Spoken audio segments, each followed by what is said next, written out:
Qadınsız deyə getməmisiniz toylara, yoxsa səbəb nə olub?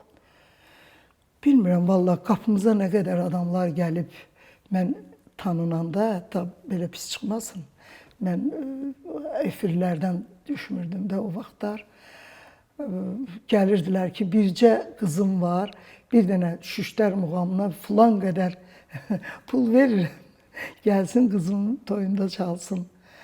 Mənim də rəhmətli qardaşım, mənim qardaşım alim idi, Moskvada oxumuşdu.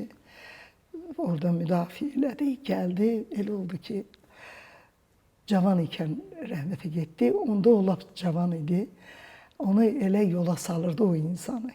Bir dillə, bir nəvazişlə, bir insaniyyətliklə yola salırdı ki, mənim bacım sizin toyunuz mübarək olsun, belə elə. Mənim bacım heç bir toyda görsəz onu, onda gələrsiniz, deyirsiniz ki, mənim qızımın toyunda niyə çalmadı?